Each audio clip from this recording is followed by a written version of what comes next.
Good afternoon class, this is your book enrich your art skills. और आज हम काम करेंगे किस पर? पर्सपेक्टिव ड्राइंग पर। ठीक है, पर्सपेक्टिव ड्राइंग को समझाने से पहले मैं आपको एक चीज़ समझाना चाह रही हूँ। सबसे पहले हम लोग क्या करेंगे, आपके जो बुक की ड्राइंग की फाइल है उसके चारों तरफ आप आउटलाइन करेंगे।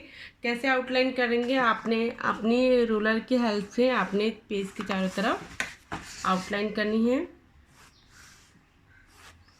ठीक है, सारे बच्चे अपना काम जब करेंगे तो प्लीज़ अपने पेज को पहले रेडी करेंगे, उसके बाद ही वर्क स्टार्ट करेंगे। ठीक है, ऐसा नहीं कि पहले ही आपने वर्क स्टार्ट कर दिया उसके बाद रूलर लाइन, नहीं। सबसे पहला काम आपका, आपने रूलर लाइन का यूज़ करना है, उसके बाद ही काम करना है। ठीक है, डेट मेंशन करेंगे, टॉपिक एंड नेम ऑल्सो। अपना नेम लिखेंगे एंड टॉपिक आपका क्या है? पर्सपेक्टिव। ठीक है, इससे पहले भी आप लोग को मैं पर्सपेक्टिव बता चुकी हूँ क्लासेस में। अब ये फर्स्ट नए सेशन का नई क्लास है तो मैं आपको एक चीज़ बता देती हूँ। आपने लाइन ड्रॉ करेंगे, ठीक है, मिडिल लाइन। हम पर्सपेक्टिव का यूज़ कहाँ करते हैं? हम इस लाइन का यूज़ या पर्सपेक्टिव का यूज़ हम वहाँ करते हैं जहाँ हमें बड़ी चीज़, जब हम सीनरी ड्रॉ करते हैं, कोई सीन क्रिएट कर रहे हो, मार्केट सीन, तो उसमें हम क्या करते हैं, जो दूर का इंसान है उसे छोटा और पास के इंसान को बड़ा दर्शा रहे हो, तब हम लोग इस लाइन का यूज़ करते हैं। तो सबसे पहले क्या है, जो ये आपकी फर्स्ट इस लाइन को हम बोलते हैं हॉरिजेंटल लाइन।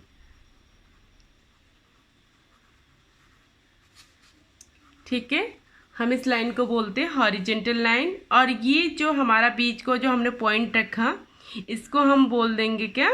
वैनिसिंग पॉइंट। इस लाइन को बोलते हैं हम वैनिसिंग पॉइंट। एंड जब हॉरिजेंटल लाइन के सामने अगर हमारा आई लेवल है, आई लेवल मतलब जिस चीज़ से हम उसको देख रहे हैं, आइज़ अगर हमारे सीक्वेंस में है तो ये हॉरिजेंटल लाइन है। और वैनिसिंग पॉइंट को अकॉर्डिंग हम लोग वो चीज़ कहाँ पर से हमें नीचे के तरफ से ज़्यादा दिखाई दे रही है या ऊपर की तरफ से ज़्यादा दिखाई दे रही है, या हमें पेपर सीधे तरीके से सामने दिखाई दे रहा है, या अगर ये ऊपर हमारे आई लेवल के बिल्कुल बराबर में होगा तो हमें ये वाली लाइन ज़्यादा दिखाई देंगी और ऊपर वाला पार्ट इतना नहीं दिखाई देगा जितना कि नीचे वाला पार्ट। ठीक है, तो इसको देखने का एक तरीका होता है। मैं आपको जब क्लासेस होंगी मैं आपको अच्छे से समझाऊंगी। और अभी हमारे पास जो टॉपिक है मैं आपको सीधे सीक्वेंस उसमें बता देती हूँ।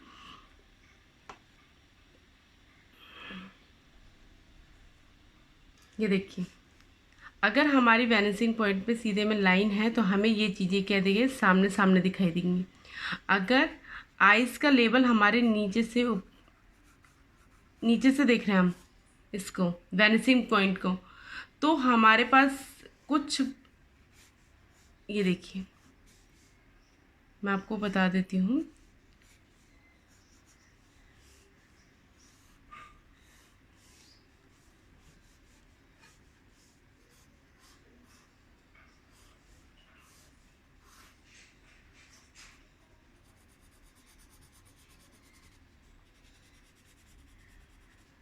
ये देखिए, अगर हम किसी चीज़ को अपने से ऊपर देखते हैं, जैसे हम छत को देखते हैं, तो छत का हमारा जो पोर्शन है वो नीचे वाला जो छत का पोर्शन है वो हमें दिखाई देता है, पर जो उसके ऊपर का लेवल है वो हमें नहीं दिखाई देता है। ऐसे ही जब हम किसी चीज़ को उसके सामने देखते तो हमें सामने वाला पोर्शन, इधर वाला पोर्शन पूरा दिखाई देगा और उसके बैक साइड वाला पोर्शन नहीं दिखाई देता है। ठीक है, तो ये आपके आई लेवल पे डिपेंड करता है कि आपको कौन सा पोर्शन ज़्यादा दिखाई दे रहा है, कौन सा पोर्शन कम दिखाई दे रहा है। ठीक है, सबसे पहला आपने हॉरिजेंटल लाइन ड्रॉ करी है। हॉरिजेंटल लाइन पे आपने देखिए वैनिसिंग पॉइंट लिएगा जहाँ पर से एक पिक्चर स्टार्ट है। ठीक है, देखिए इसी लाइन पे मैं एक ट्रैक का सीन बनाती हूँ, रेलवे ट्रैक का। ठीक है, और ये वैनिसिंग पॉइंट है कि आपने यहाँ पर ये लाइन फिनिश हो रही है। ठीक है, मुझे यही लाइन तक इसका वैनिसिंग पॉइंट। अब मुझे बनाना है क्या, मैं कुछ स्टिक लाइंस खींच लेती हूँ।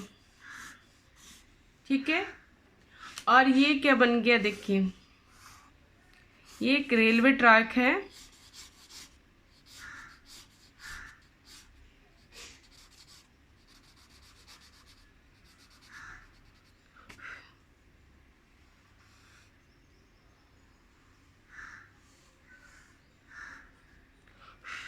ठीक है, ये रेलवे ट्रैक है और इस पे यहाँ पे जैसे कि पिलर्स लगे हुए हैं, तार लगी हुई हैं, ये वायर का है। चलो बीच बीच में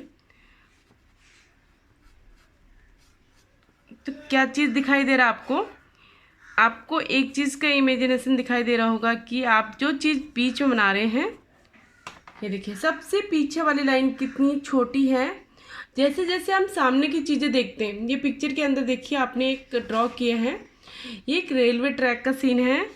और जैसे जैसे हम लोग फ्रंट के साइड में देखते हैं तो ये तारे हमें कैसे दिखाई देती है, पोल भी हमें लंबे दिखाई देते हैं। ठीक है, और जैसे जैसे हम उसको पीछे पीछे पीछे की तरफ जाते रहेंगे एकदम, तो वो हमें पोल का पीछे साइड के दिखाई दे रहा है, बहुत छोटा दिखाई देता है। ठीक है, तो ये हमारे आई लेवल पे है। कोई चीज़ जब हमारे सामने होती है तो वो हमें ऑब्वियसली बड़ी दिखाई देती है, और जब हम उसको पीछे सबसे बहुत दूर होती है तो वो हमें बहुत छोटी दिखाई देती है। अपने फिंगर के हाथ से आप लोग उसको ऐसे आइज क्लोज करके आप उसको देख भी सकते हो, तो वो क्या दिखाई देती है, हमें छोटी दिखाई देती है। ठीक है, आप चाहे तो इस पर क्या कर सकते हो, हम ट्री भी बना सकते हैं।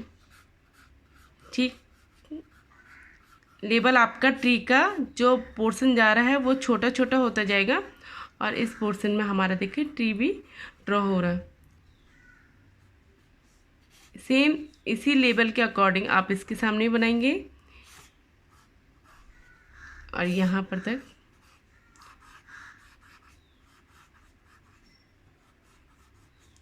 इस तरीके से आप पर्सपेक्टिव को समझ सकते हैं। ठीक है, ये देखिए ट्री भी है, जो आपके सामने वाले ट्री है वो आपको एकदम बड़े दिखाई दे रहे हैं, और जब पीछे पीछे हम लोग जाते हैं वो ट्री हमें बहुत छोटे नज़र आएंगे। पर जब हम उस यहाँ पर खड़े होंगे और इस साइड वाले ट्री को देखेंगे तो हमें यहाँ ये पास जो हमें बड़ा दिखाई दे रहा है, यहाँ पर हमारे स्टैंडिंग पोजीशन पे ये हमें छोटा दिखाई देगा। ठीक है, तो मेन चीज़ है क्या, जब आप हॉरिजेंटल में पर्सपेक्टिव ड्रॉ कर रहे हो तो आप हॉरिजेंटल लाइंस का विशेष ध्यान रखेंगे, वैनिसिंग पॉइंट का विशेष ध्यान रखेंगे। अगर हम साइड में बनाते हैं, ये है, और अगर हमारा साइड में है वैनिसिंग पॉइंट, तो हम इस लेबल के अकॉर्डिंग उसको देखते हैं। ठीक है, तो हम जैसे जैसे हम पीछे पीछे आते जाएंगे तो वो हमारा क्या होगा, वैनिसिंग पॉइंट का पोर्शन आएगा। लाइंस आपको पता है, ये हॉरिजेंटल लाइन है, ये वैनिसिंग पॉइंट है, और ये ए बी हम लोगों ने मतलब एक पिक्चर के अकॉर्डिंग इसको ड्रॉ कर दिए हैं। तो ये हमारा लेबल क्या होगा, धीरे धीरे क्या हो जाएगा, बढ़ जाएगा। ठीक है, तो एक हम लोग जंगल का सीन भी बना सकते हैं। पर्सपेक्टिव से रिलेटेड आपने क्या करना है, एक इमेज ड्रॉ करनी है, और आपको आई होप कि आप आज पर्सपेक्टिव समझ गए होंगे। ठीक है, देखिए पेज नंबर 74 है। ठीक है, आपके पास एक पिक्चर दिया गया है, पूरा अच्छा सा वाटर कलर का कॉम्बिनेशन है, और आप जब देख रहे हो फर्स्ट मैन, जब आप देख रहे हो सामने वाला, तो वो क्या है, इतना बड़ा दिखाई दे रहा है। जो उसका आपके पास कैमल भी है वो भी इतना बड़ा दिखाई दे रहा है। बट जब हम लोग पीछे पीछे की तरफ जाते हैं तो क्या, पर्सपेक्टिव के लेबल के अकॉर्डिंग उसका क्या है, लेबल धीरे धीरे कम होता जा रहा है। हम लोगों ने उसके लेबल को देखो, पीछे की तरफ कहीं दूर वैनिसिंग पॉइंट है, और उसके अकॉर्डिंग उसका पिक्चर क्या हो रहा है, छोटा छोटा हो रहा है। ऐसे हम लोग बहुत सारे पिक्चर में एक दूसरे के साथ समझ सकते हैं कि हम लोग पर्सपेक्टिव किस में यूज़ किया गया है। ठीक है बेटा, आज के लिए इतना ही, और आज आप लोग पर्सपेक्टिव को अच्छे से समझिए, और इससे रिलेटेड आप बहुत सारे व्हाट्सएप गूगल पे आप लोग फ़ोटो इमेजेस सर्च करके और उन पर वर्क कर सकते हैं, उनको अपनी ड्राइंग फाइल में ड्रॉ कर सकते हैं। वो आपकी चॉइस पे है कि आप कौन से पर्सपेक्टिव इमेज बनाना चाहते हो। ओके।